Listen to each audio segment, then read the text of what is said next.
Dawn and I will not be talking about handwriting or question documents today, unless it comes up in context, but that's not our plan. Today, we're talking about different areas of our experience, and you'll have 3 different avenues of opinions or insight, advice, whatever you want to call it. So I am excited that you guys are all here. If you don't know me and you're new to my channel, my name is Mozelle Martin. Not only have I been an international forensic handwriting expert since 1987, I spent 25 years as a trauma therapist and a mental health clinical director. So again, you may know Dawn from previous live events that we've done together. But for those of you who do not know her, Dawn, can you please introduce yourself? Sure. I am Dawn McCarty, and during the day, I am a cybersecurity expert with over 20 years experience in information and cybersecurity. And I've created my own cybersecurity company, and it's called Securing Everything, where I focus on helping families stay safer online. So I'm just going to cut it there because some of the other stuff goes right into what we're going to be talking about today. So I'm going to pass that back to you. Great. And our special guest today is Caroline, and I'm going to let her introduce herself to you now. And since this is my first time, I'm going to read what I wrote. Just saying. Okay, so my name is Caroline Rena, and I do a podcast called The Ride of My Life, which over the past year and a half, I've actually been chronicling my healing journey in the podcast. As part of that, what I also do is I assist people to connect with their inner child as I hold safe space with unconditional love using energy healing and transformational guidance and coaching so they can witness the truth of who they are. And my experience personally has been that in turn, it releases stuck feelings or energies and helps the body to learn to regulate itself, which has been part of my process through the feeling of safety. And that opens up the opportunity to change lives in all areas, relationships, health, and work, which is what's happening with me. And most of the people I work with, developmental trauma, life trauma, birth trauma, and generational trauma. So it's all there. So thank you so much, ladies. Before we get into today's show, I would like to see if the viewers can welcome everybody by typing in their state or country in the chat. We'd like to see where everybody is coming in from. So look at this. We have Colorado, Scotland, Toronto, Alaska, awesome. Highway Canada, Maryland, Central New York, nice. Southeast Michigan, North Carolina. This is awesome. Before we get into today's show, I have a video I'd like to show you. This video will provide some great foundational and scientific information that will help answer some questions and streamline some of our show today. Scientists and researchers use an average period of a generation as 25 to 30 years, as determined by the age children are adults and become parents. The most important set of genetic instructions we all receive comes from our DNA, passed down through generations. Scientists have observed epigenetic memories being passed down for 14 generations. If we go to the middle of the 25 to 30 year range and multiply that by 14 generations, that means as of today, we can be experiencing ancestral trauma and memories from as far back as 1637. What was the world like in 1637? For one, there was the Mystic Massacre in Connecticut that killed up to 700 people, mostly women, children, and the elderly. There were also Puritans who were publicly mutilated for criticizing a church. There was a riot at the cathedral in England that started with a prayer book. The Dutch Republic collapsed. The 80-year war was rampant. The Japanese rebellion of 30,000 peasants was happening. There was war in Africa, and not to mention a lot of immigration. How do you think those events would have affected our ancestors? I would imagine lots of fear, anxiety, depression, murderous rage, and so much more as people tried to either conquer or escape all of the traumas of their lives. If they did not have help processing through it, they didn't heal from it. Not healing from it stores the fear, emotional and physical agony, and even false beliefs, attitude, and biases in the brain, which can then pass on to their children and their grandchildren and their great-grandchildren. That's one way the traumas are passed down. Another way is through storytelling. They tell their children about their experiences. Those children feel the same emotions by hearing it from their parents or grandparents, and then they tell their children, and so on. We could look at all historical timelines for every year from 1637 to today and ask ourselves the same things. So many people who are anxious, emotionally uncomfortable, who live in fear, struggle with depression and suicidal thoughts, and the like, do not know why. That's because it's not their trauma. Many will say, I'm just like my mom or dad. They're anxious too. Because most likely it was not their mom or dad's trauma either. How many of your current or future generations will say that about you? The point is that science has shown that every infant is born with inherited traumas. Nobody is exempt. Nobody escapes it. At least, not yet anyway. I can tell you firsthand that my first trauma as a newborn was when I was adopted immediately after birth. Many don't see adoption as trauma. They'll say things such as, oh, but you were chosen. Okay, but before you're chosen, you're rejected by your mother. Everyone suffers trauma by virtue of being born and the related violent physical and psychic separations. The physical event of birth, where the infant moves from perfect harmony and union in the womb of the mother to the painful state of separation from that same mother, constitutes the earliest anxiety a human experiences. This is true for those who are not adopted, but is considerably amplified for adoptees as we are thrust into the arms of strangers. In other words, children are born into an inner state of confusion and chaos, and their quick exposure to bursts of unmitigated events, including unfamiliar sensory information, is drastically unbearable to the now screaming newborn.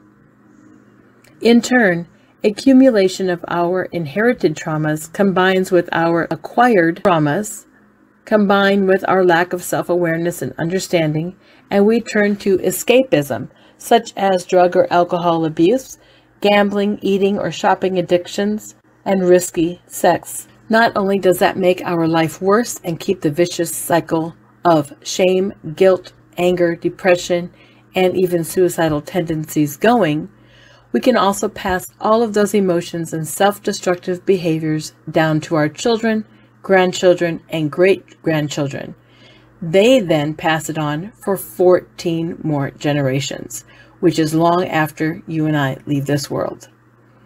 So instead of the happy innocence children are supposed to be born with, we pass down a potential lifetime of unhappy challenges that we and our previous generations did not heal, and the vicious epigenetic circle continues. That's why one important step I recommend for those who grew up in domestic violence or had what they would consider mean parents is to consider the fact that their parents, too, were reacting to their own inherited traumas. Once you understand that, you can have compassion for them. They were not given the information we are sharing with you today and likely struggled with more inner turmoil than you can possibly imagine. Compassion for others provides compassion for yourself. That compassion is a form of self-love, and self-love is needed for healing.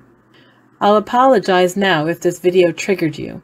However, most adults in the world have spent decades avoiding their inner self, whether being distracted with excessive work or trying to help others heal before they have healed themselves. Oftentimes, only one specific trigger is needed at a specific time to finally jumpstart their own healing journey. Perhaps this will be that trigger for you. That's why after this event, I strongly urge you to take the free quiz at inheritedtraumas.com to find out if inherited traumas are affecting your life. But right now, I have a few important questions to ask you. Can you be the one who finally ends this self-destructive inheritance? Can you be the one who finally detoxes the genetic pattern of inherited traumas? Were you chosen to break the chain? That is, the DNA chain that passes trauma down from one generation to the next? Will you be the one to save your future generations from the same self-destructive, repetitive patterns of our previous generations? Perhaps you will find out in today's show. That So, was awesome. so today, obviously, I feel like we're going to be delivering some thought-provoking content. And I think as varied as our personalities are, that will help others determine if and even how rampant inherited traumas, genetic patterning may have been in their life and still is, and what you can potentially do about it. So Caroline, I'd like to start with you. What is your story? How did you come to this point in your life? How did you learn about this topic? Well, the learning part actually came from how Dawn and I connected through something called parental alienation. And as the mother or the alienated parent, I struggled in not understanding why this was happening to me, to my children. And at the very beginning, there was like this catalyst, the breakup, where my ex-husband left and took the children with him. And from that point, I started searching in, I started searching out. And that started the whole process, because I said to myself that I was not going to let him see me get into a rubber room. That was my biggest statement. And from that point, I started to do my healing work. Most of it was external. I went through, Native American ceremonies like sweat lodges and different things like that. And then I read everything, and all these different things, these processes I did on the outside of me, and nothing, I mean, things were working, but I still didn't feel at peace. And other things like relationships, and after that, led me further and further into it. And I did personal development courses and those types of things. And then when I split up with my former partner about almost 2 years ago, that opened up a whole, deep dive into, why I started the podcast and working through isolating myself from the traumas that I had been through. And literally this past year and a half has probably been the most intense, because I chose to walk into it. I chose to take this ride, what I call the ride of my life. And I actually went around the country and stayed with friends of mine who knew different ways of healing trauma.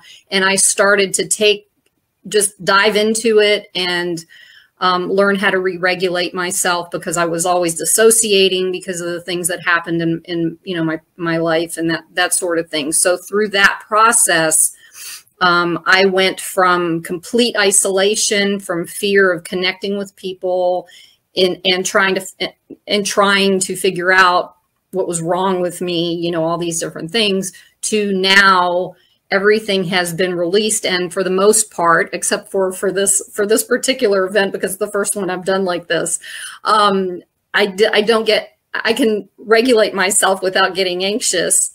I did very well considering, and now looking forward into shifting to the next level, and being there to support others in what I've learned, and helping in breaking through these generational. And that was another thing I did, was also just diving into this whole generational trauma thing, because we had the Holocaust as part of my family's trauma. And so that was a challenge in the work I have been doing over the past couple of years as well. So I would like to know, have you noticed specific patterns that you are like your mom or your dad or your grandma, or have you noticed a certain behavior pattern that's coming through? Habits, yes. Tendencies, things like that? Any that you'd like to share? Well, I guess I'll share the biggest one I'm working through is the money pattern, the lack. Because the women in my family were all very traumatized during, the war, and in Europe, my family goes back into Kiev, Russia, and the Ukraine, and different areas like that. Because of those areas and they're protecting themselves, none of them knew how to connect with their children. So it was more like they could take care of us physically with the house and, whatever, but the nurturing was missing. So my mother, who all of it started with World War II for her, and she was like 4 years old when all that began, she had no idea how to nurture me. And in turn, for me, I'm nurturing. I understand how to do it. I suppose it would be through just intuition. However, I struggled connecting with my children. And it was so heartbreaking for me, especially with the parental alienation. When that happened, I was like overwrought with, I don't know what the heck is going on. I don't know how to do this. Mm-hmm. And no one's there to help me. And I'm isolating myself and not allowing anybody to help me. So it was like this vicious cycle that kept perpetuating itself during that time.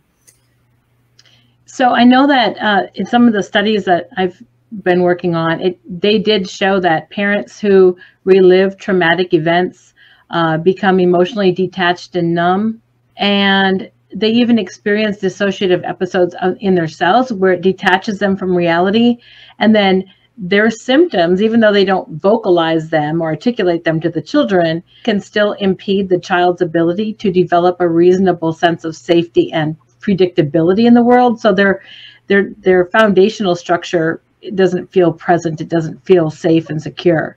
And yes. Parents affected by trauma were found to be less able to respond in a, like you said, nurturing way during developmental crises. So they're unable to help their child comprehend the world in a healthy manner. Parents who suffer from PTSD model that kind of dysregulation of their emotions instead of that nurturing that you mentioned.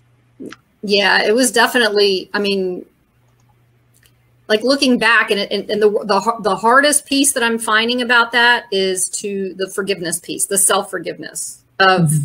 Since I've been doing the healing journey, and every time, whenever something like that comes up and I see my behavior from them, it's like, I know logically I need to forgive myself because I didn't know any better at the time. Right. But actually doing that is not an easy task because, when you come from not good enough and I hate myself and, all these different things, how do you say, right. Little Carrie or, Caroline, I forgive you. Well, it took That's actually the truest form. You hear that phrase all the time where they say forgiveness is for you. It's mm-hmm. not that you just say, okay, I forgive, because right. It's about the work. So you have to do the work to figure out until you can get to that place to forgive. Forgiveness isn't a blanket. It's mm-hmm. work. And a lot of us like to just block it. And we're blocking it thinking we forgave somebody, but we haven't done the work. So we're still walking around with trauma and we're still passing that on. So right. What you did is you actually started doing the work so that you could get there. Yes. Yes. And Dawn, you have a little different focus on your path to here. Do you want to share with us what that is? Sure. So Caroline and I come at different angles. So she's coming from the parent side. I'm from the child's perspective. So I was not exactly planned and not exactly prepared for. My mom gave birth early and didn't know what to do with me. She'd never babysat or held a baby before. So it wasn't like love at first sight or an extreme bond. I actually bonded with my father rather than my mother. And then when I was between 2 and 3, she had abandoned us. She left us both. And she went and she married someone else in another state. And then later, the two of them, after they got married, they decided, and I was almost 5 years old at this point, they decided they were going to come and they abducted me off the stairwell of the apartment complex that I lived with my dad. So they ripped me out of that world, threw me into a car. My mom is introducing this man, her husband, as my new daddy, as we're getting into the getaway car. And she's shoving me into the middle of that seat. And I'm pushing away because to me, he's a stranger. I don't know who he is. And I know who my daddy is.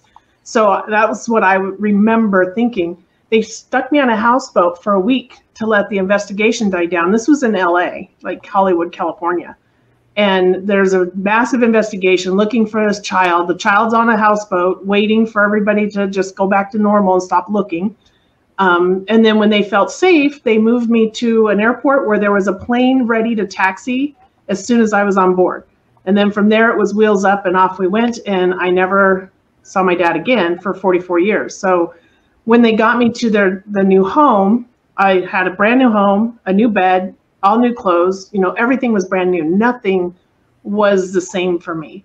So I call it my twilight zone because the only world that I knew was realistic or reality just kind of disappeared. And this one felt fake. So nobody helped me through that transition. And as a result, I had an identity crisis that went undiagnosed forever, for a long time.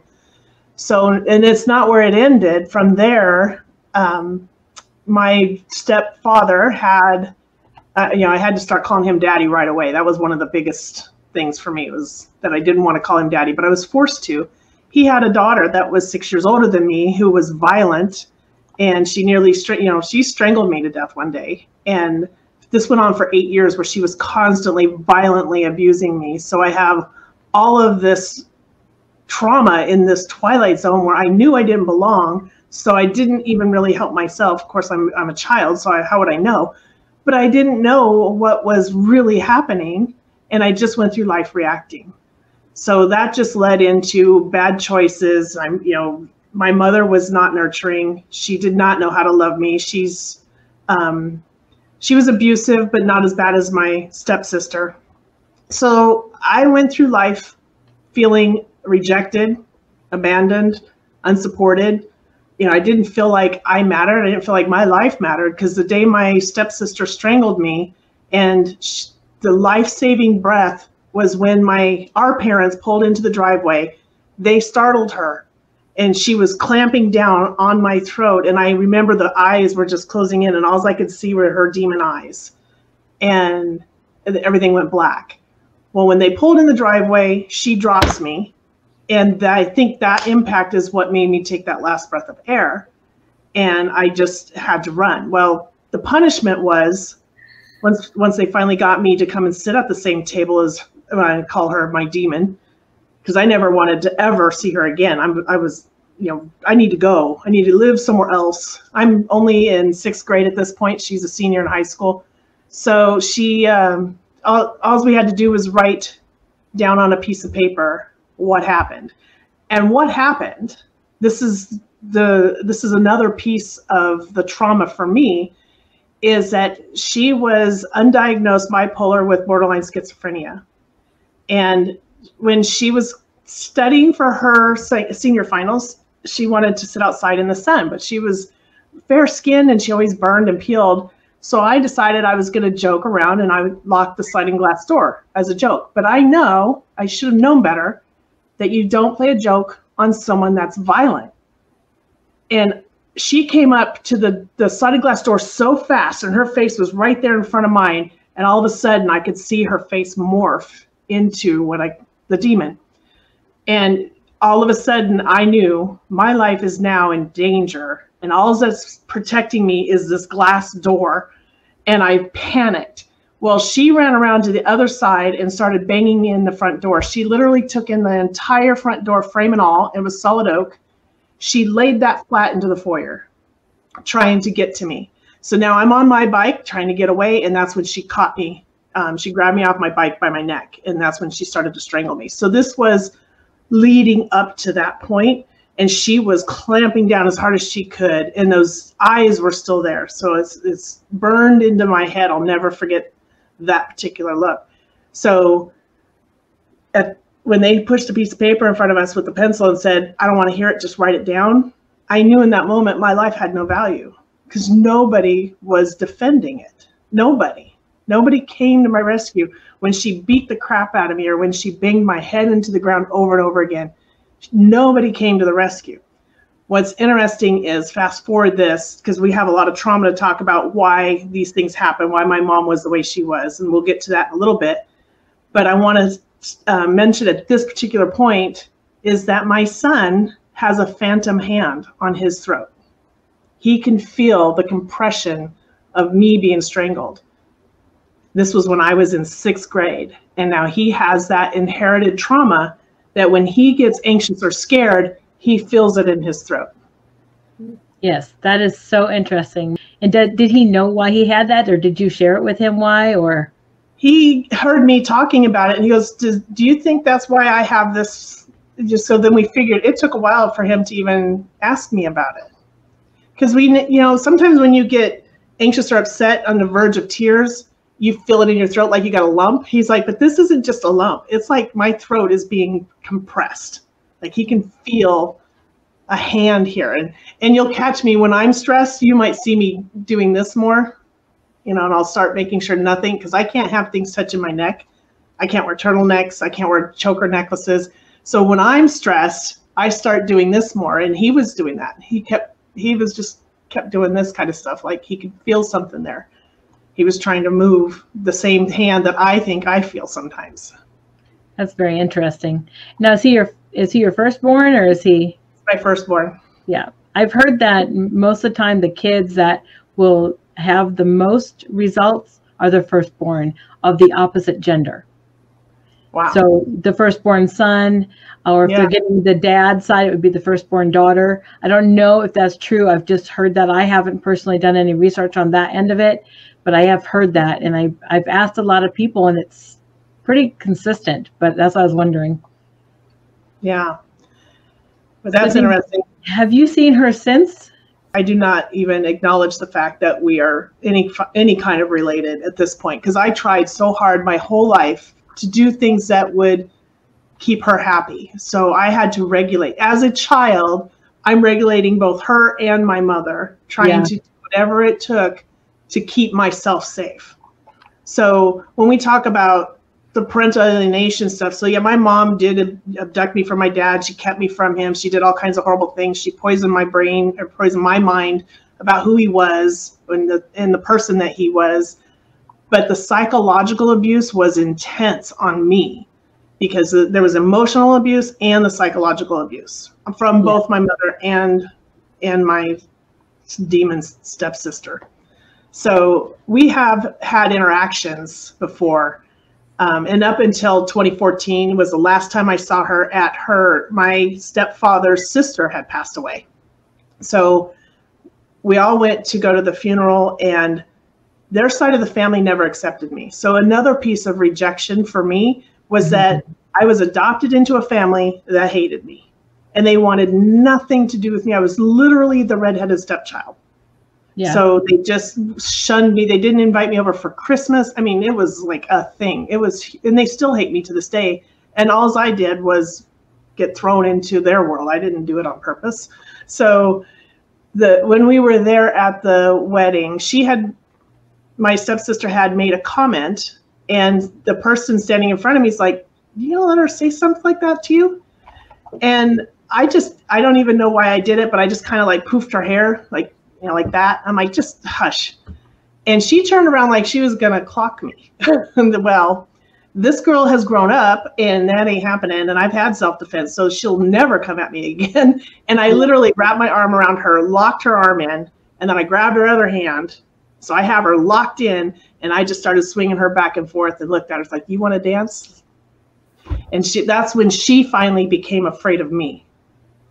But the significant piece of that, and the reason why I wanted to share that, is that's when her father, my stepfather, actually saw his daughter treat me that way. Wow. He had never seen it or refused to see it. And then all of a sudden, on that moment in 2014, that's when he finally saw it. And did he say anything? I mean, how did you know he saw it? Because he was standing at the other end of the hall. I could actually see him after we were all done. And he apologized. He's like, I am so sorry. I did not know that that was happening. And nobody believed me. My whole life, no matter who I told, nobody believed that anything I said was true. They didn't believe I was abducted. They didn't believe that I was abused. They didn't believe any of that. My own stepfather didn't believe it. So why would anybody at church believe it? So I was the one telling these foolish stories according to everybody else. But when he saw it then, I think that's when he started to feel really bad. But in my mind, I mean, I spent my life hating my mother and my stepfather, like hating them. So yeah. I've had to do my own healing work and figure out what's going on with me. And that's when I started learning about epigenetics and seeing what happened to my mom and then her mom and her mom and her mom. And now I can kind of piece it together. So I'm writing a book now about how I stopped hating my mother. And it's not about forgiveness to me. To me, forgiveness is the last thing that happens, because if we can't do that work, then forgiveness is just phony. It has to be sincere, it has to be authentic, which means we have to face our fears. We have to face what's happened to us, those traumas, so that we can understand them and pivot. And that pivot is what keeps us from reliving over and over again. Well, that's why I was asking about how you knew if your stepdad had seen that, because I was wondering if he apologized and if you felt it was sincere, because I know a lot of times when you have the sincere apology and you know wholeheartedly in your soul that that was a sincere apology, it can really help with that healing process. It's a form of release and kind of that acceptance and validation that you never had before. Now in 2014, when he did that, I was like, too little, too late. No, just don't even.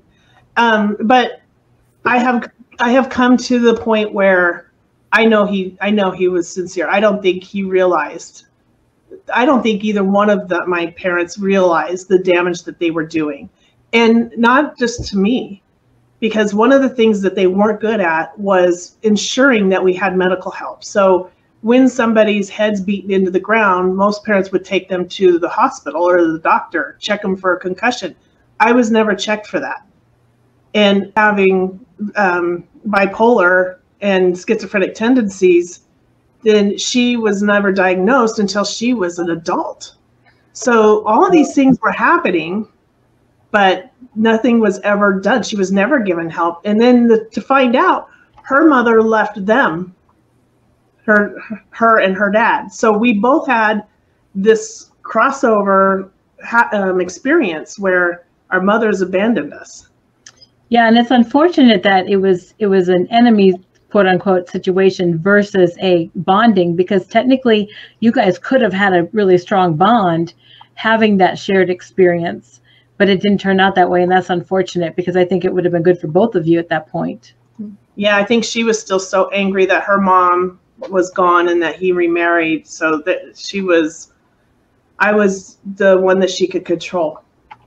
And so, and I understand why she was able to do what she did. I don't condone it. I don't like the fact that she was able to be violent and that they were just so oblivious to what was going on. And they have seen things. They've seen wounds. They've seen lumps on my head. They've seen stuff, bruises.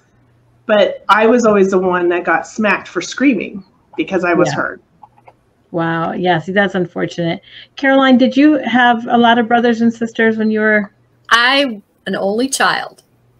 I was too. It's a whole nother level of it, then. Yeah. So I'm an only child too. And then just to touch on a little bit of mine, for me as an adoptee, after discovering my birth parents, through, a bunch of DNA tests. I had every DNA test that was available. I took it. I ended up finding several siblings. I ended up meeting over 400 relatives from around the world. I was lucky enough to be one of the relatively few people in the world who were able to participate in the National Geographic's Genome Project. And the results of that, it was a genetic anthropological study, and it was so much unlike all the others that are out there. In fact, I don't even know if there's one out there that is like it, but it maps your historical migration patterns by analyzing your DNA. And so it goes back to the ancient DNA, and it showed me how powerful our ancient DNA is to healing. That's how I healed from all my trauma. It was all ancient DNA. It was extremely powerful. But the most shocking scientific evidence that I acquired through the National Geographic Genome Project was that past lives really do exist. Although it is an extensive report, I did put a little video together to show you the DNA proof that we are recycled after death. But hopefully I'm a better person this time around, so I just tell myself that I was upcycled. But I would like to take a moment to show you what that looks like. I'm not giving the whole report. Obviously, it's lots and lots of pages long, but I do have some slides in there that will show you how it shows where my DNA was on the earth for all these thousands of years. I mean, thousands of years. We don't live to be thousands of years old. So if we think about that in perspective, I look really good for being like 120,000 years old. So if our DNA is on there, say 45,000 years ago, and then it disappears, and you don't have any relatives, there's no trace of your DNA, and then it comes back like 20,000 years ago, or after that, I should say, then obviously we're coming back. Otherwise, our DNA wouldn't be there. So I am going to show you a bit of that so you can see what it looks like. So stand by, please. Ladies, if you could please mute, I'm going to mute as well.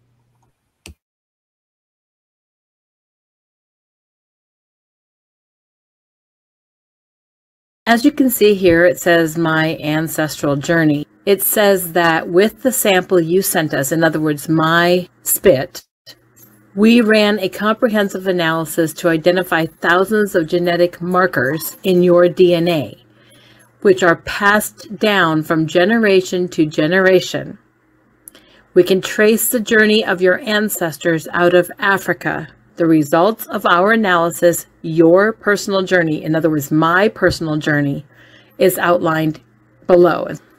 You can see here the blue is my paternal side and the pink is my maternal side. And you can see 120,000 years ago, I have a match from both sides. 65,000 years ago, I have one from my mother's side. 45,000 years ago, I have one from my father's side, and then I don't have any until basically me. So let me show you the matches that they laid out for me. My deep ancestry, which was 1,000 to 100,000 years ago. This is considered ancient DNA. But it shows here that the African branch that I was in, my DNA was in, was L3, 67,000 years ago in East Africa. The next one is branch N, and this is 60,000 years ago, and this is out of East Africa or Asia, because it's right on that cusp right there on around the border area. One of these two groups of individuals moved north, and one of them moved east. You can see how some of them end up in the Sinai Peninsula in what's now Egypt. And then some of them went into the Eastern Mediterranean region and Western Asia. So they branched off, they divided. The next one is branch R, and this is 55,000 years ago in West Asia. Because remember, I just got done saying they branched off. Well, my branch went over here to Western Asia, which is basically present-day Turkey. And then 41,000 years ago, West Asia. So you can see the years are changing. And it talks about going west to Europe. This is the end of the Neanderthals. Branch HV was, you can see here how the date range is 22,350 and then 7745 years ago, again, Western Asia. So this is the Eurasian group, like along the Red Sea, through the Near East. Ethiopia can also go into Arabia. So there's a lot of places in there that it has scattered. Branch H is 28,000 years ago, still Western Asia. This is like Iberian Peninsula, Italy, the Balkans. Then they break it down and show you even who is your genius matches. In other words, who is your main ancestor from that generation, so to speak. So it says if you go back 150,000 years, all 7 billion humans share one single common maternal ancestor, and that's the mitochondrial Eve. Her male counterpart was Adam, Y chromosome. Any two individual people that ever lived shares a match, an Eve or an Adam, at a more recent point in time. Although it's true that every 2 living people share a common ancestor, in reality we share multiple ancestors. Some of these common ancestors lived centuries ago, while others lived and migrated across the earth millennia ago. It says right on here, here we estimate when in time you shared a direct female or direct male ancestor with a famous historical genius. And so 0 to 12,000 years ago, I had 1 match, which is Napoleon. Then I had 5 matches, 25,000 to 12,000 years ago. And then, this is what I'm saying, this shows my DNA traveling. And it shows here that I had no DNA on the earth 45,000 to 25,000 years ago.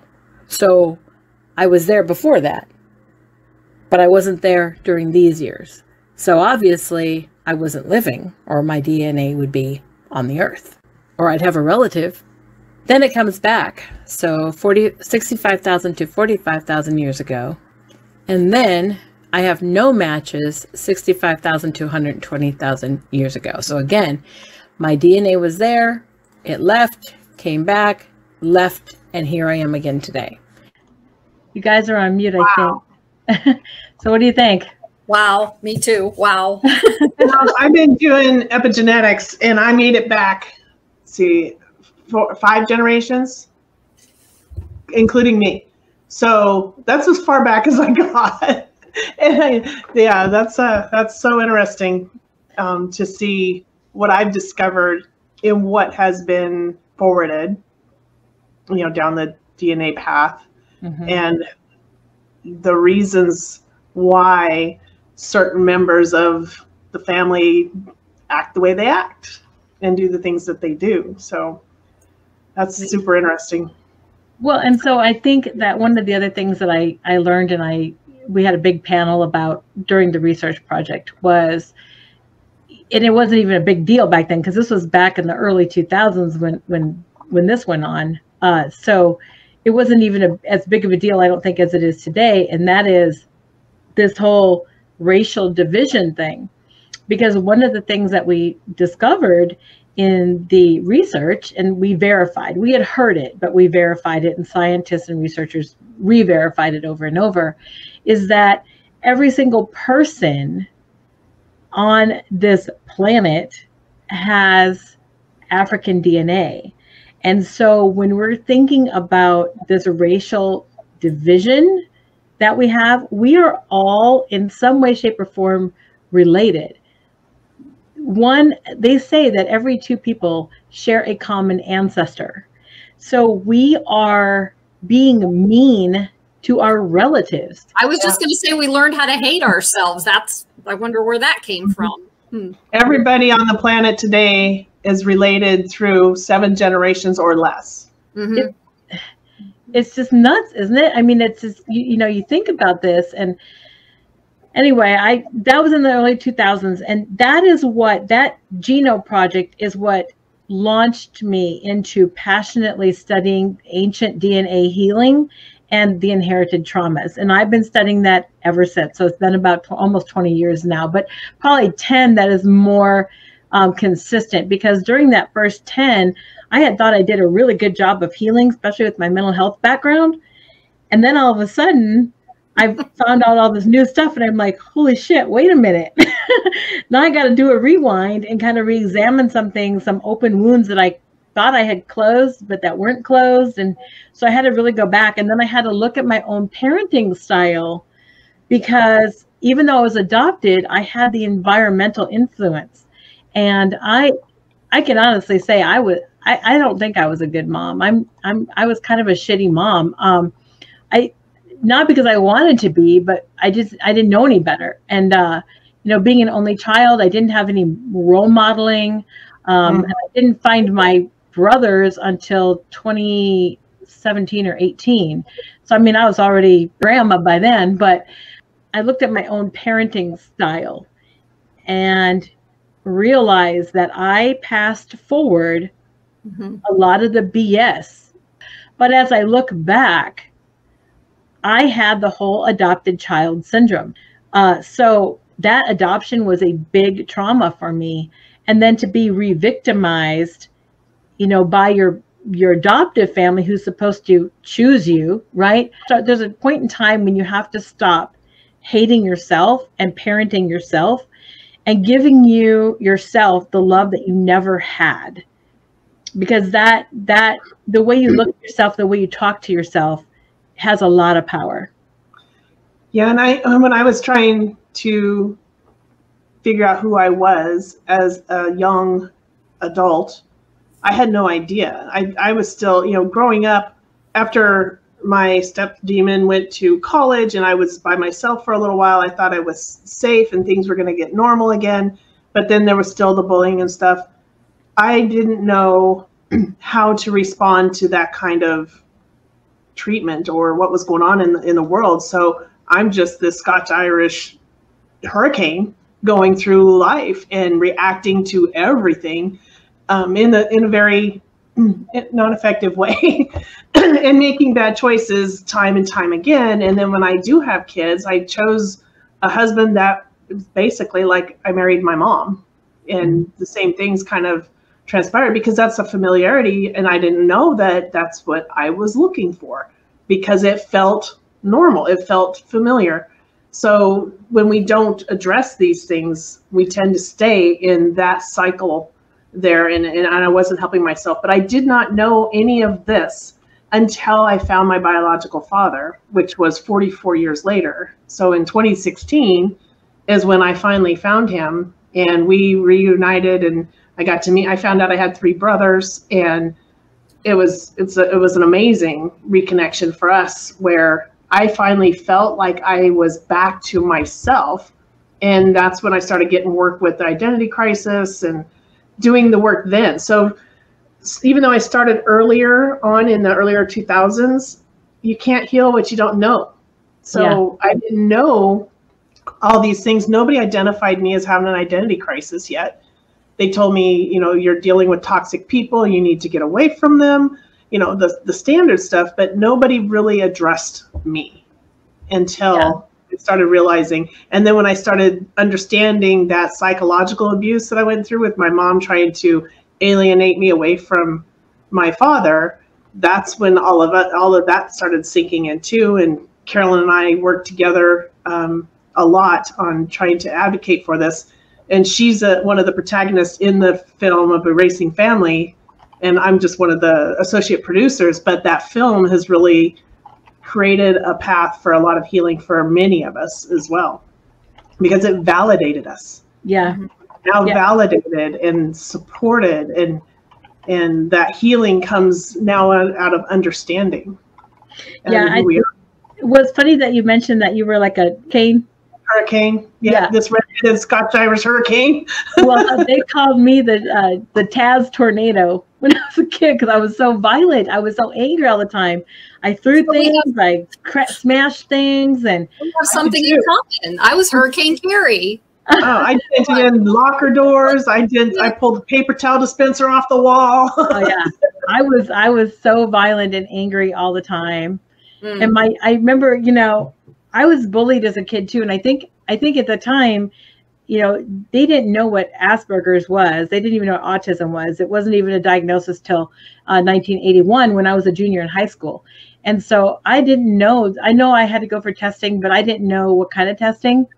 I didn't find out until 2007 when my mom passed away, and I was going through all of her, they were hoarders. So I went through all of her stuff, and I found a canceled check for $500. Now, $500 in 1981 was pretty good money. And they had paid my doctor to keep the autism diagnosis out of my records. So I didn't even know until 2007, but I suspected something because of different things. And I consider my Asperger's a gift, but I didn't fit in. And I think now looking back, I was bullied because I was different. I look back and see parts of my life where if I would have known, I maybe would have handled it differently.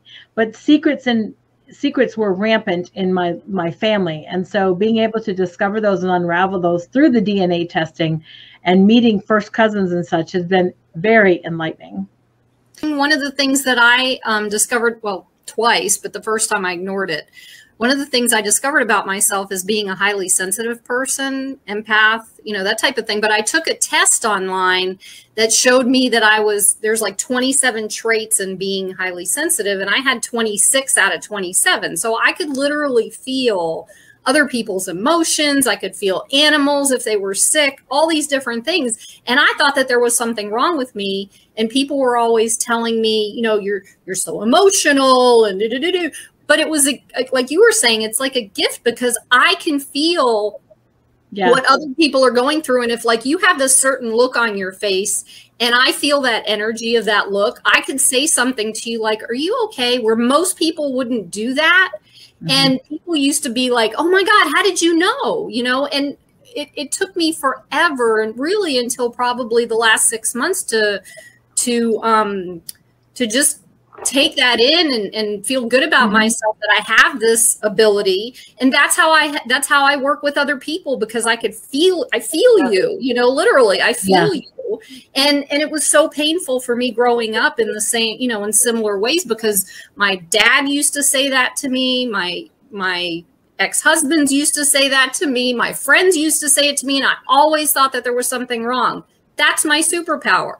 That's the thing that gets me through my life and helps me to help other people. I'm like, I can deal with this now, And, piggybacking on what you said, Caroline, when I look at somebody's handwriting sample, I actually feel exactly what they're feeling. I do the same thing. I can feel it energetically when I'm in a room or something. I can feel like, okay, that person's just like repelling me or whatever. But when I look at somebody's handwriting sample, I am feeling so like everything that's going on. And so I think that part of the reason why people, reply and they're like, holy shit, how did you know all this? Is because I'm feeling it. I'm there with you. And so being able to do that, I think, is a gift, because it was really helpful as a trauma therapist, because I didn't want them to have to talk about things that they were uncomfortable with. So I had them write things down, and I would just wait till after hours and go through and do their personality profile and really get to know them. And then we could get together the next time and streamline their treatment based on what they were feeling. And I was able to tell them what they're showing in their writing versus them having to talk about what's going on and then taking the chance on re-triggering everything. So one with the DNA that you were talking about and the family reconnecting, and then what Caroline said too. So that's one of the things that I did is when I reconnected with my father, he lost his mother when he was 14. So that we have some trauma on that side as well. He never knew his father. So there's that as well. So you can see patterns repeating themselves. But I did help him reconnect with his mother's side of the family through a DNA test on Ancestry, where his cousin started reaching out to me and saying, who are you? We know everybody in the family, but we don't know who you are. So when they found out I was his daughter, they were excited. They're like, oh my gosh, we lost track of him. What happened to him? Where is he? So he was able to speak to them before he died. Now, he died 2 years after we reconnected. So I only had that little short window with him, and we lived across the country from each other. But because I was able to reconnect him to his family, that was something that was like a gift. He got his daughter back, and then he got his family back before he left. And then what's interesting after that is, I went on this DNA family road trip, basically, and I drove around and meeting my living relatives through the DNA. My father's real father was a completely different person we never even knew about. But what that brings is now this whole family has been reconnected, his paternal side as well. I have living aunts and uncles right now, and even more cousins, who have embraced me without ever even knowing. And then they had to discover secrets as well, because their father had children nobody knew about. So there's all that. And so that was all a big surprise. So it was so healing for me, though, to use DNA as part of my trauma recovery. So that was a huge part of it. In doing the epigenetics and researching, especially on my mother's side, I found out that my great-grandmother was clairvoyant, and a couple other clairs. I think there's like 7 of them. She had a lot of those. And I always had this ability to, and I would say things to my mom. I would tell her things that I've seen, and she would just like, whatever, not even acknowledge that I had any kind of information. And she did that to me up until I actually saved her life with it. And when I saved her life with it, now she listens to me. Now she knows that whatever this premonition or these intuitions or feelings or visions or whatever they are that I get that I didn't even consider as a gift, I had to learn at this stage, where I'm like, I think it was probably within the last 5 years, I'm learning more about these as gifts. Like, it was just a thing that I'm not going to tell anybody about it because it sounds funny. Who do you tell that you have ESP or any of these? Your cousin right here, because she has them all too.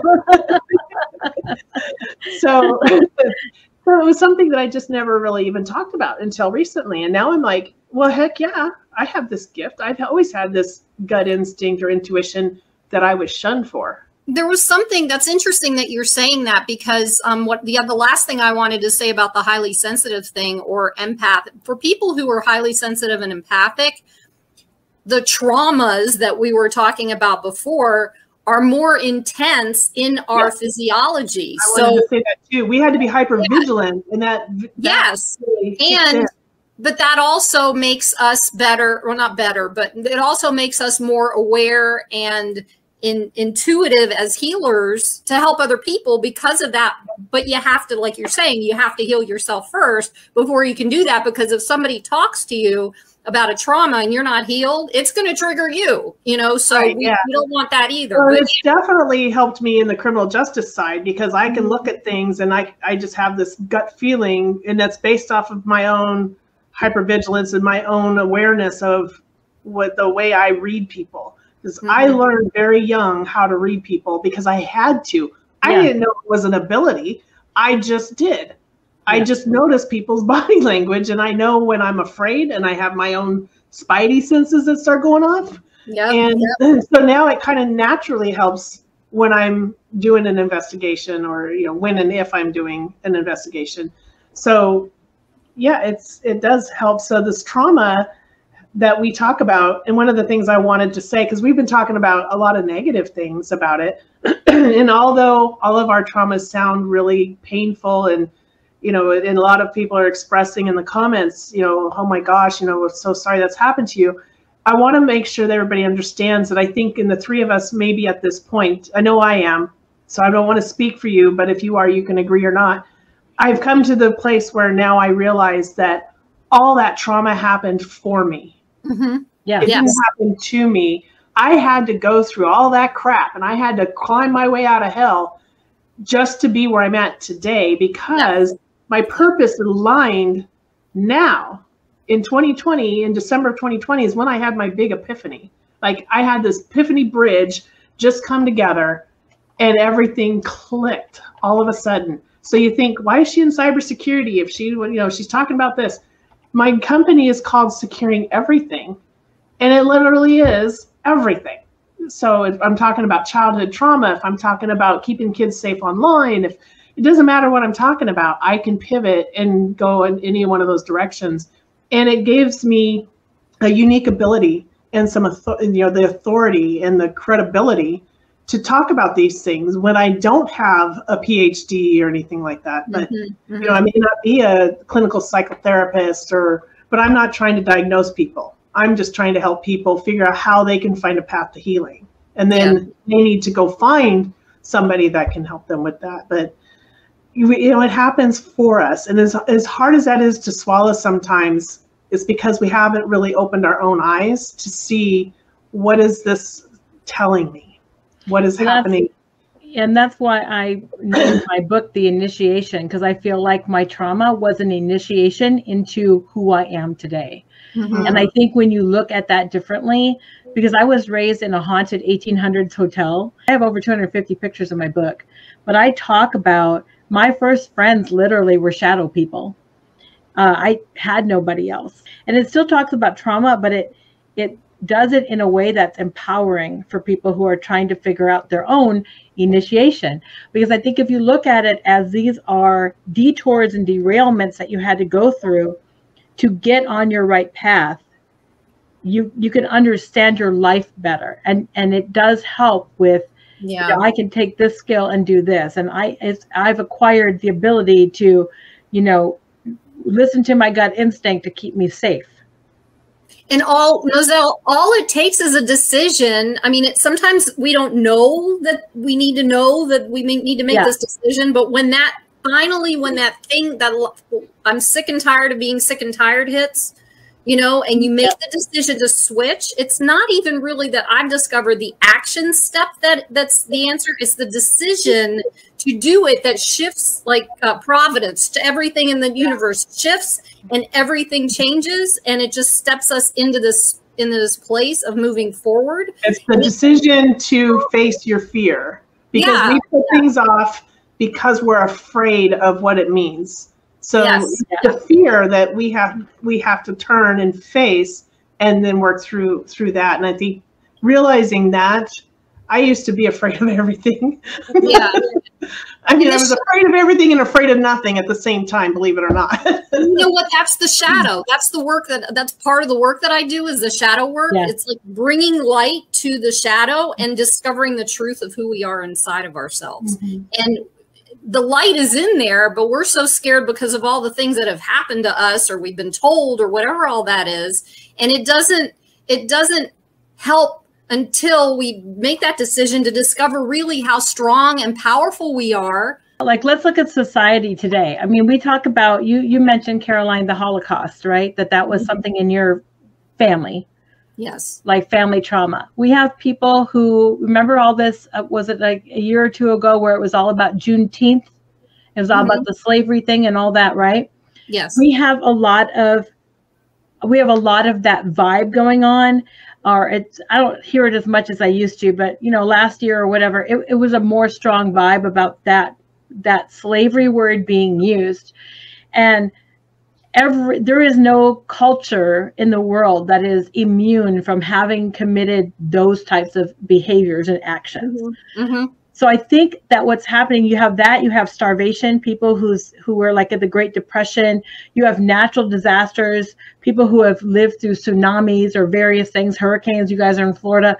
I mean, you have all of these things that leave residual traumatic effects.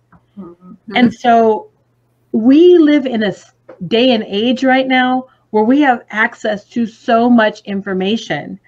So are we using the access to information in a positive way? If you can look for information and you can research self-awareness tools. I mean, what does, I don't think so much of society doesn't know what that looks like.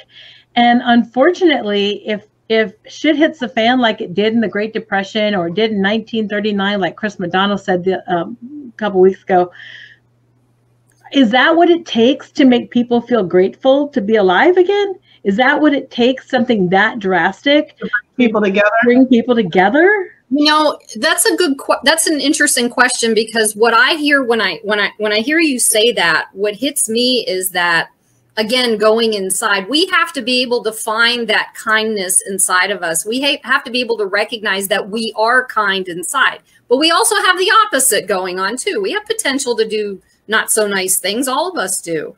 But to be able to understand every aspect of who we are inside of us, because the outside world is just a projection of who we are inside. And so if we're kind, that's all you're going to see is, for the most part, is kind people, because you don't really have that availability to see other things, and you just come out that way, and you can, and it helps people, the energy of kindness. So it's not like you can take society and make them kind because such and such happened, or, you know, whatever. Right. It's coming from the inside out. So healing, going back to healing again, you got to heal to find the truth of who you are, the love inside, the kindness, the generosity, the compassion, you know, being able to look in the mirror and say, I love you, which took me 8 years to do. And when that happened, and now I see myself when I go out in public, I'm like so much more calm, so much more settled in myself. And Dawn, you knew me a year and a half ago. We connected a lot back then. And I was not in this space. I don't remember. I mean, even when we did an interview, you were in a divine storm, girlfriend. I was in a divine storm. And it's so powerful. Walk out there and just feel calm and be okay with the stuff going on, and be able to, you know, like just before we got on here, I'm like walking around the room here going, God, I'm okay. I'm okay. And then I felt so much, I felt it. I see myself differently now, and it's very cool. I'm just saying it's cool. You know what I feel like? Awareness, the recognition of your emotions, and being able to validate yourself. Yes. And being okay with, you know, if I'm having a moment where I'm angry, that's just an emotion. It's just going to flow through me, but it's not going to flow through if it hits on those other emotions that are already stacked up from childhood. It has no place to go. But if you work on yourself and you learn how to release these things and recognize anger as an emotion, or any of the other emotions, it flows. And then it's like, oh. You know, I think what's important is that when you think about healing, sometimes when you talk to someone else about, you got to start your healing journey, they're like, what is that? I don't know what that means. Right? It's overwhelming. Yeah. And they're like, okay, what healing means is taking control of your life, being in control of who you are, understanding where you came from and now where you're going. Take control of your life by doing the work. Yes. Because if you don't do the work, like Mozelle said, you're going to be repeating this in 40,000 years again, or however. Right. Exactly. This is the longest relationship I've had, and it's been 13 years. I am not a relationship person. I love my time with me. I am my favorite person to hang out with, and other people tend to drive me insane when they're in my space. So I don't do relationships well. We have come to the conclusion a long time ago that we are together to fulfill a past life contract. Yes. It's the that is why we are here. Yes. And my daughter and I are not communicating. We haven't communicated for a year and a half. That was both of our choices. We had this conversation that we don't want to be at odds with each other, because we don't want to come back in the next life together. Literally, that's it. I mean, I told my husband, I want to get this done now because I don't want you next time. It's so 100% opposite. I mean, literally 100% opposite. The only thing we really have in common is karaoke.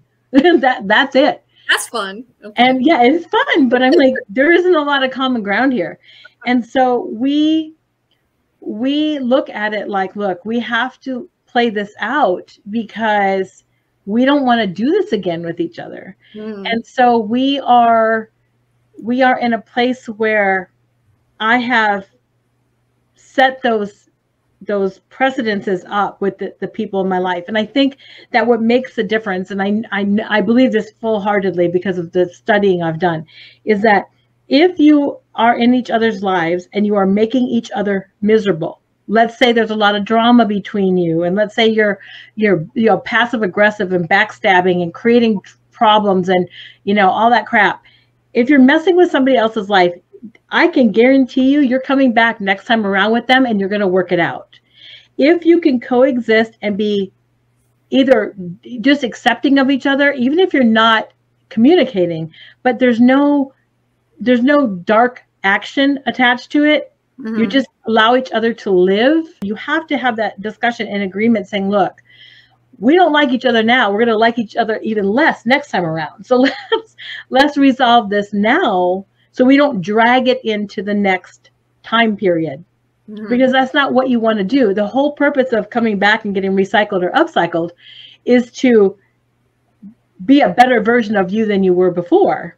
But I think you have to come to terms with, if I'm at odds with this person and I freaking hate this individual, I have to come with terms with that, or I'm going to be doing this again with them.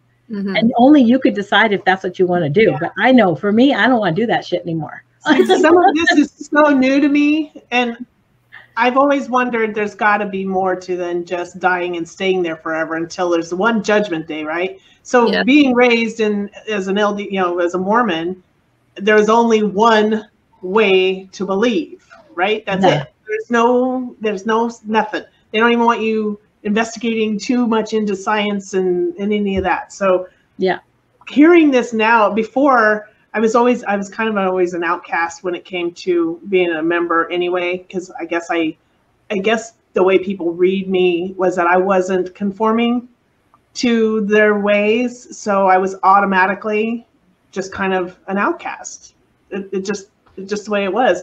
Probably because my inner being, or whoever I am inside, knew that it didn't click, and I probably displayed that in my personality, my body language or whatever, unknowingly, unconsciously. You don't know that you're doing that kind of display, more or less.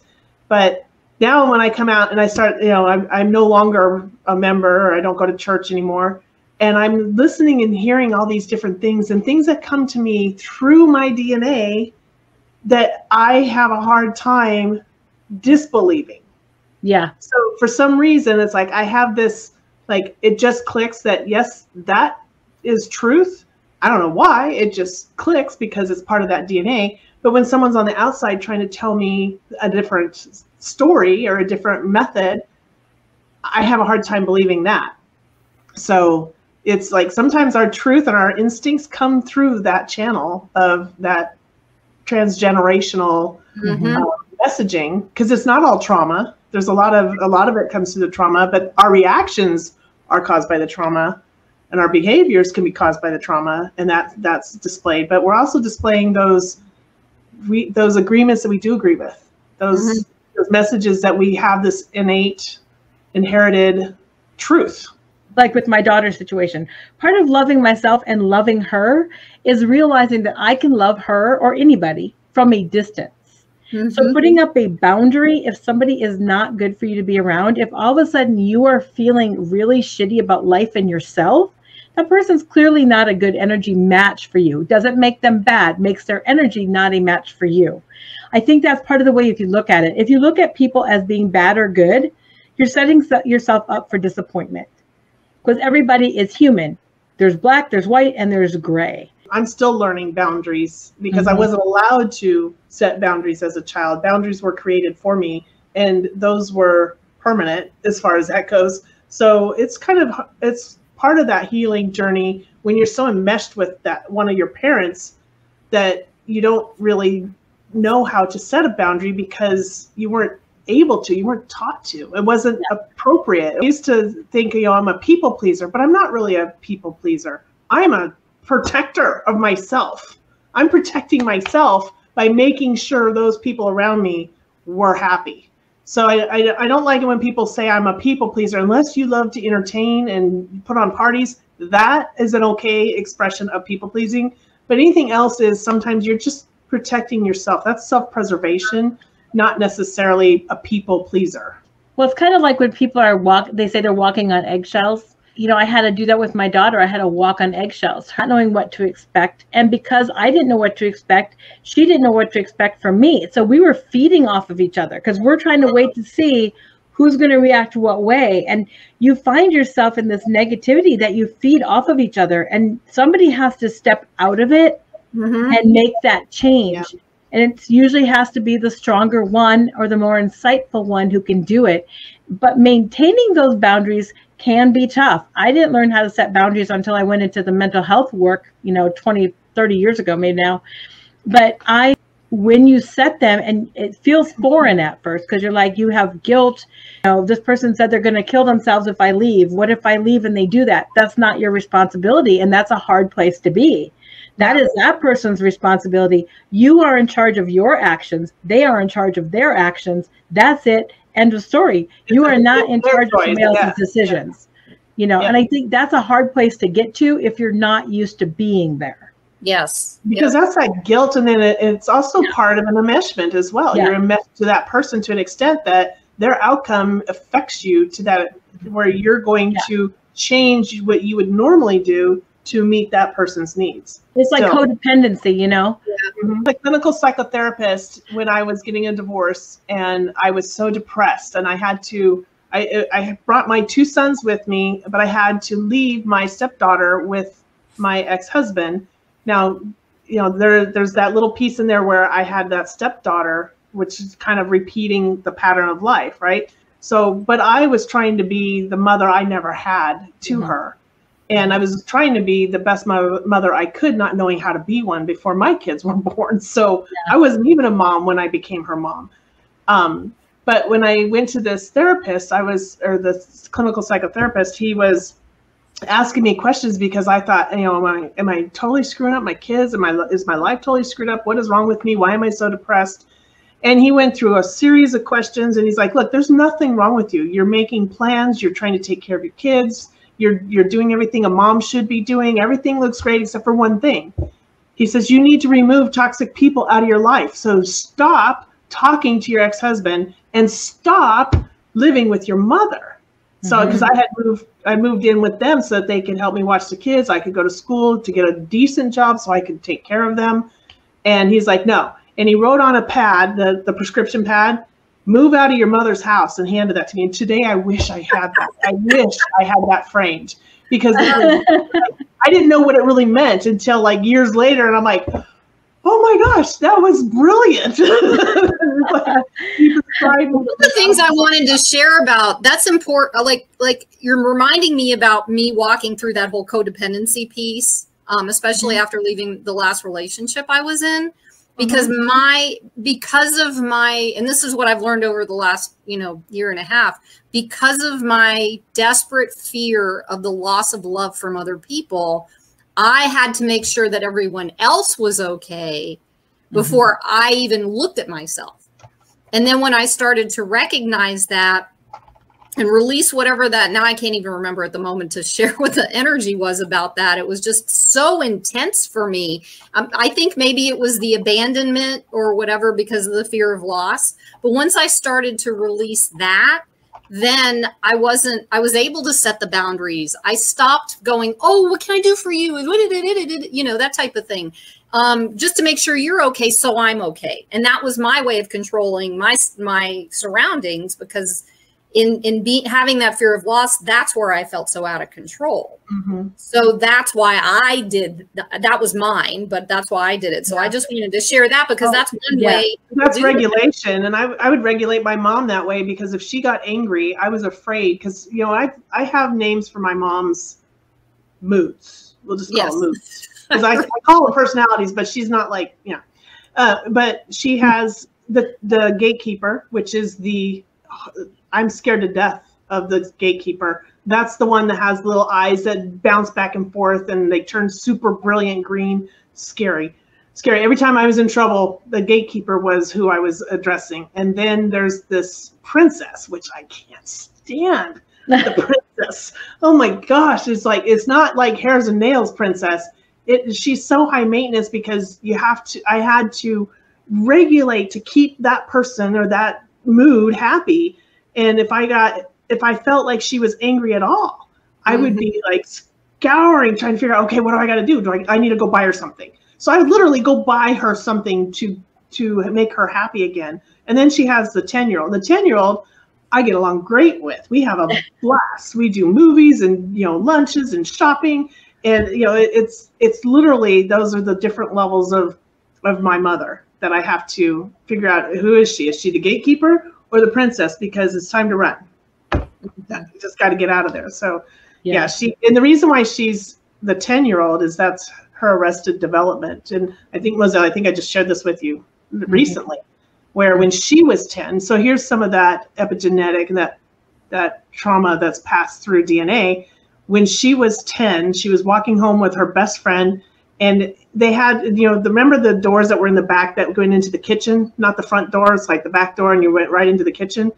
They went through that door, and as soon as they opened up the door, her brother was sitting at the table cleaning his shotgun, and it startled him, and the gun went off, and it shot her friend in the head while she was standing right next to her. Oh, geez. She turned around and walked home. My mother turned around and walked home and blocked it out right then.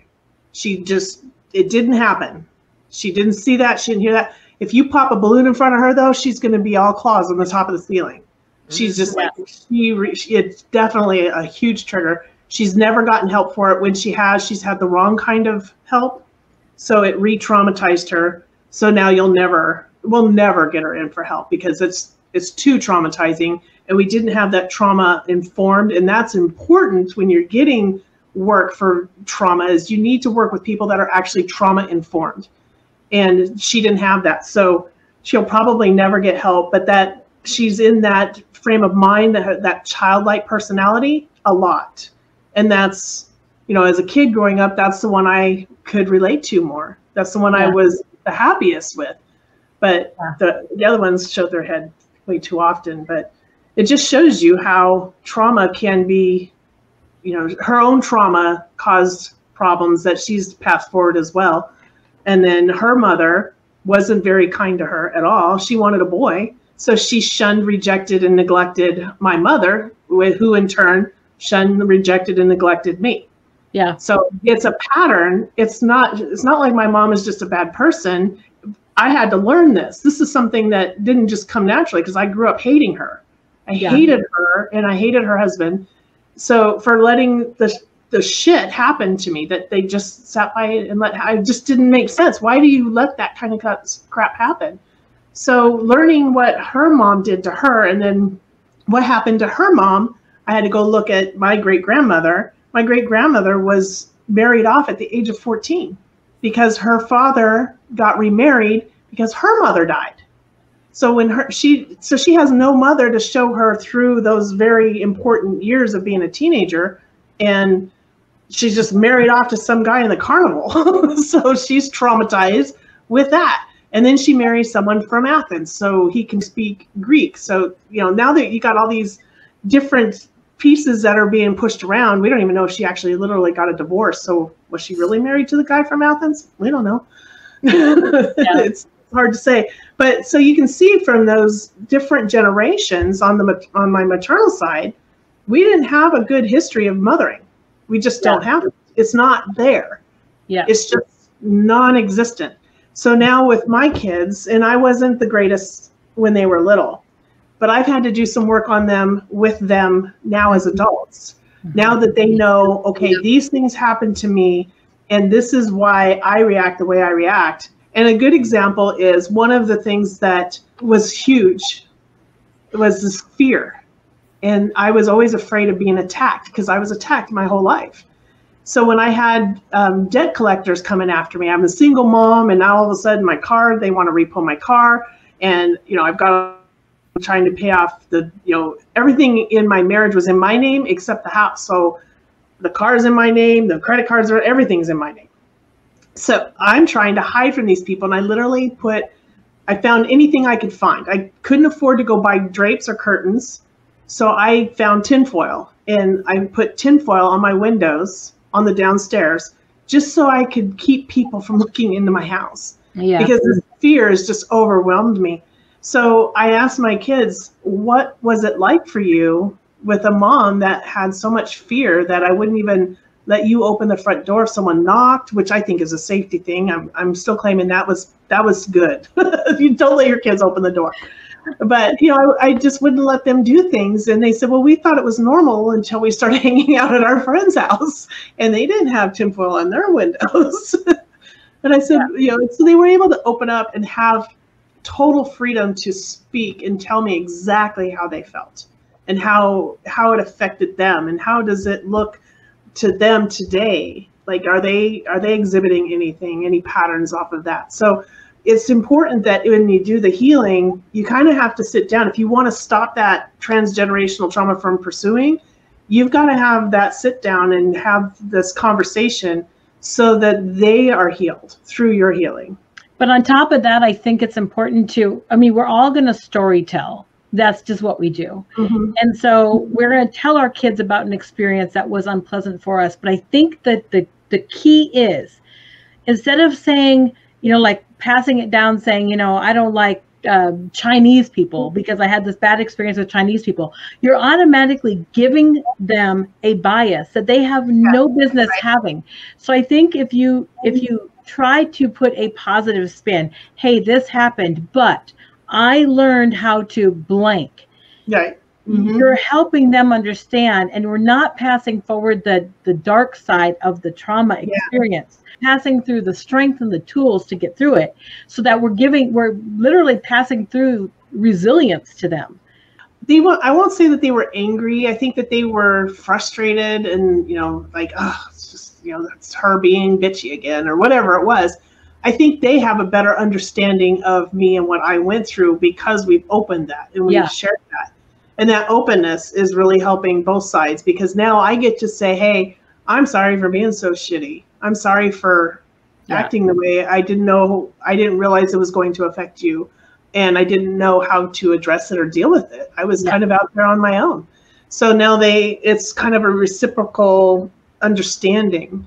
And when I'm triggered today, I can tell them, okay, this is triggering me, and this is why. And I need you to understand this is why I'm not yelling at you.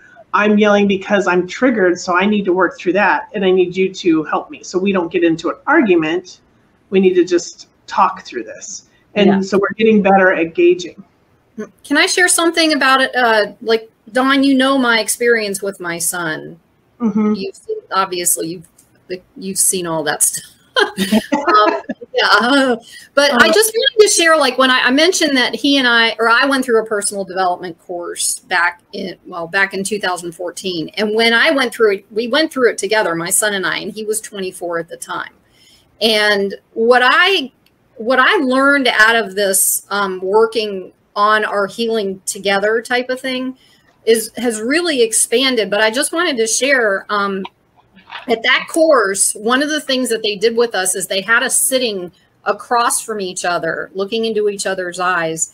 And it was my job. It was his job to tell me whatever he needed to tell me because of all the experience we had with the alienation stuff or whatever he was feeling. Obviously I can't remember in this moment. So he was given the opportunity to say whatever he needed to me.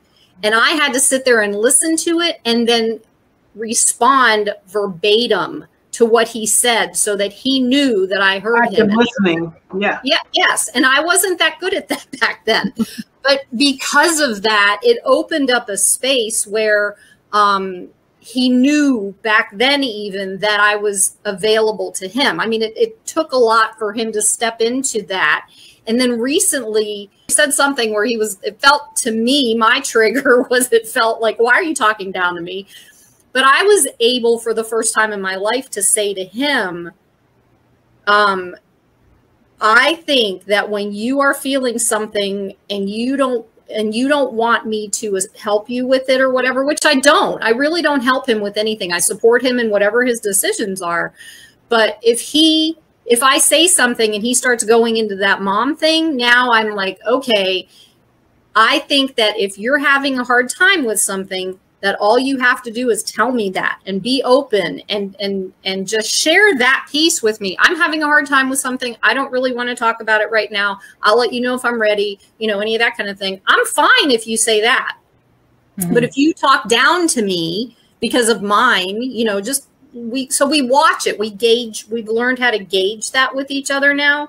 And now he's able to recognize that. And I can't even begin to tell you how open our relationship is now, where he's seeing a therapist, and that therapist gave him a process to do, and he did the process, and it helped him so much that he shared that with me. And I was like, oh, wow, this isn't, you know, and I'm sitting here, thank God we weren't on video when we were talking, because he's sharing this with me and I'm tearing up for him. And I can hear him crying and, you know, whatever. And I'm like, finally, when we got through the whole thing, we ended up doing a FaceTime. And he was like so grateful and so thankful for being able to, and he told me, I felt so much closer to you in understanding you after I did this process. And I'm really grateful that we have this. That's how we heal generationally. You know, it's like when we do our work, we're able to support the next generation in doing their work. But if we're not healed, we're not even a safe space for them. Yeah, and I think part of the reason we end up with such crappy relationships with people is because we're in a place that's not healthy. And so we attract, our unhealthy part is attracting that person's unhealthy part. Yes. If one of us gets in a place where we change, it's no longer a fit. Mm-hmm. And so you're now not fitting into a relationship that you once fit in. So the whole term outgrowing each other is you do outgrow each other. If one of you does the work and the other one doesn't do it, and even if you both do it, there's nothing saying you're going to stay together, because what brought you together was unhealthiness. Mm-hmm. That's right. Yep. Yeah, that attraction. Yep. Yeah. And so I think a lot of people, and I don't think a lot of people realize that we get addicted to personality styles. So when somebody says, I have a type, I always get the narcissistic pricks, I always get the gold diggers, I always get whatever it is. Yeah. We have a type. That is an addiction. We are addicted to a specific type of personality. And so when we keep seeing those patterns and we're not healed, it doesn't, changing faces, names, and places isn't going to do anything. Right. It's like trying to outrun yourself. You take you with you wherever you go. That's right. So you might as well just stay where you are and work on your stuff. Yeah. That's why I decided to stay single, because I can't do something with someone if I'm going to try and fix me, because it just it's a distraction. Yeah. So it was easier to I needed to learn who I was, because I had no business being in a relationship that I didn't even know who I was and expecting them to love me. And that makes a lot of sense. But the other side of the coin of that is when you are in a relationship, there's a whole nother level of growth, because you have someone to work with. To, like you were like Mozelle. Are you working with them, or are you still trying to figure yourself out? that's the relationship you get to attract, is the person who's willing to work with you and grow themselves. That's where it's possible now. But before, I was just one after the other. It's like, Jesus. Yeah, I heard one person say, it was a religious guru, after you're with somebody for 10 years, stop and evaluate your current position. If that person has not helped make you, or fed you enough that you want to be a better person, then it's not a good relationship. It hasn't helped you grow. Yes. It has actually stifled you. It is not the right relationship for you. And I think so many of us stay in relationships that are not good for us, for financial reasons, for convenience, because we're like, oh man, I don't want to even start over with somebody new explaining my crazy family, or whatever it might be. So I think what we do is we end up just settling, and settling is unfair to ourselves, fair to the other person that's in the relationship with you. Right. So Caroline, have you ever heard me say the next person I date, they're going to have to go through this regimen of tests? Like, I'm going to have to see their handwriting. I'm going to have to know who their parents are. No, but I can see why you would do that. Yeah, I have a list of stuff that if I ever date, they're going through, and I'm going to interview their friends, their family. I'm going to interview their exes. I mean, people laugh, and I've talked to people that are like, why would you have to go through all that? Because I have to make sure. Do this anymore. Yeah, that it's a fit, and it's her fault. It's Mozelle's fault. Yeah, I know. I know, that's the thing. Like, I think what I call the itty bitty shitty committee, it's those little voices in your head. You're not smart enough. You don't deserve love. Nobody would love you. You can't show your true personality because you'll be rejected. There are so many messages yes. Go ahead. There are so many. I just call it the itty bitty shitty committee because that's what it is. But here's the way I disarmed them. As a trauma therapist, this is what I said. If your neighbor came over, or your friend or whoever came up to you and said all that stuff to you. Look, if I came up to you, Dawn, and was like, yeah, you're worthless, you're stupid, you're never going to succeed, don't even bother trying. Or I said to Caroline, I'm like, hey, Caroline, nobody's going to love you. Don't be your true self. You need to be what that society expects you to be, or that person. You guys are not going to tolerate that, right? I would hope not. Right. So some people tolerate that though, and I've been there. I get it. But my point is like, how do you counteract those things? So what I did way back, go on my therapy clients, give them this tool and say, look, you could totally ignore it, in which case it's going to keep coming back and probably stronger. You could fall into that and listen to them and just shut those down for a while and just do exactly what your shitty committee wants you to do. And therefore you're living down to your own expectations. Mm-hmm. Or you can credit it and then politely disagree. So for example, whenever those things come up, because I still get them every now and then, I'll say, look, I understand you. I don't agree with you. And they go away immediately.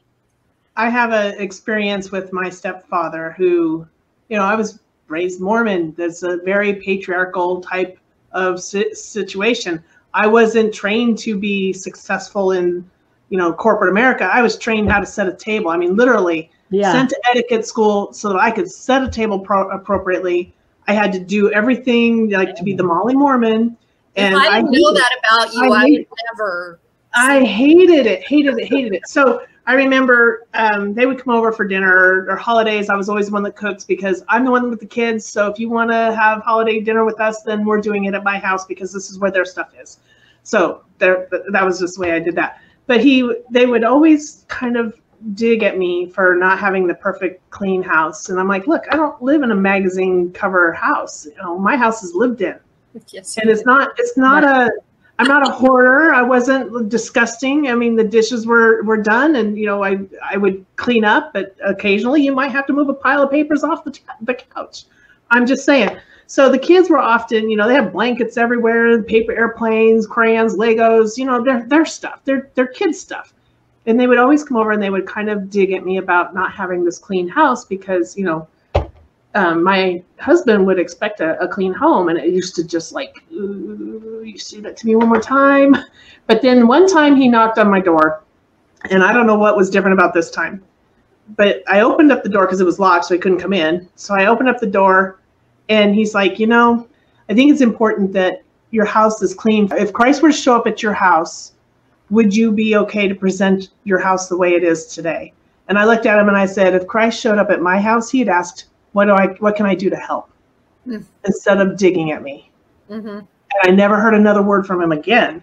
Back in 1987, when I came up with the clinical graphology program, a lot of people didn't have access to mental health locations. They were in small town America, or they had one psychologist or one therapist in town. They didn't want the church ladies to see their car parked at that location. Mm-hmm. So there was various reasons, but that program is powerful because the number one activity for your brain is language, and that includes how you talk to yourself and think about yourself and your life. The number two powerful tool for your brain activity is the act of handwriting, which is why clinical graphology is so powerful. And the third is music. So if you mix the three together, you're doing different writing strokes that are healthy for you, which is specific. you're thinking about those thoughts that the writing represents and the changes you're going to make and the ones that you desire. And also you have music on. And I'm not talking about words music, because if you have words, that just distracts you. The healthiest one that your brain really loves is the sound of water, because it is the sound that we heard in the womb. So if you can write, think the positive things, and listen to water sounds, you can do so many powerful changes and so much healing process with those three together. So it's really important to find the tools that work for you. Some people like drumming. Some people like singing bowls. Some people like crystals. Some people like Reiki. Some people, I mean, whatever it is, whatever fits your groove is what you need to do. And who gives a shit what anybody else thinks? This is not their journey. This is yours. I'm curious about something on the writing, because I'm a writer, so I've always known there's like this mind-hand connection. And I noticed somebody said something, is it okay to do it on a tablet? It's not, I know it's not the same, but do you have like the scientific reason or whatever it is, why it's so different between doing it from brain to hand and writing on a piece of paper than on a tablet or on the computer and typing on the computer? Yeah, so that's a good question. So I did actually my TED talk on that. My TEDx talk was about that very thing. So there's 3 parts of the brain that are activated in the act of handwriting that are not activated when you use something electronic. And so if you guys are interested in that, definitely look at my channel for the TEDx talk, because it breaks that down. And there's actually, I broke down in that same talk, I broke down a correlation of when they stopped teaching writing in school and the crime stats of youth. There's a lot of things here that, you know, I think you guys have probably learned. There's a lot of good questions. And what I like to do is follow up to answer some of the questions that come up. I think that'd be fun if you two would be willing to do that. Yeah. I have a great community, and I'm hoping that you all go ahead and connect with Caroline, connect with Dawn. And if you scroll down to below this broadcast, you'll find the links in the description. Anything exciting coming up? I'm doing webinars, and I have October Cybersecurity Awareness Month. So I have webinars every week that I'll be working on. And actually, those are actually going through the place that I work also. So it's going to be a double. It's going to be fun. That'll be fun. Where are you headed next, Caroline? Well, I'm actually, that's a good question. Because I'm back in West Palm Beach, what the whole journey took me on throughout the places that I went to in the United States. I came back here, and then all of a sudden things started shifting. So within the next couple of weeks, I think I should see some shifts happening. I don't know. We'll see. My stepdaughter lives in the area where this Lori Vallow Daybell, Chandler, Arizona. And so that's where the son lives. And so she called my husband and said, you guys need to see this. This is good. So I watched it, and now I finally know who it is. I think a perfect closing statement for this episode. He says, we had to go to Hawaii here, and I'm going to paraphrase, but it's very similar to, I didn't want this, my mom's story, to be our story. And that was super powerful to me, because I'm like, oh my gosh, that is perfectly said. Because if it is somebody else's story, like from the slavery days or from World War II or World War I, or I mean, whenever it was, it's not your story. And so I think when you realize that it's not your story, there's like a little bit of a shift that goes on, because you are the one at this point. If you're coming here and you're this aware now of the inherited traumas and how it can epigenetically come into your space for the next 14 generations after you, then I think you're the one that's chosen to put a stop to it. We are breaking the chain. Yes. Yeah. Well, I appreciate everybody being here, and thank you, ladies, for joining me. And if you guys could please hit the subscribe button and the thumbs up, we would all appreciate that very much. And don't forget, their links to connect with both of them, or all 3 of us, are below. Thank you guys so much. Bye, everybody.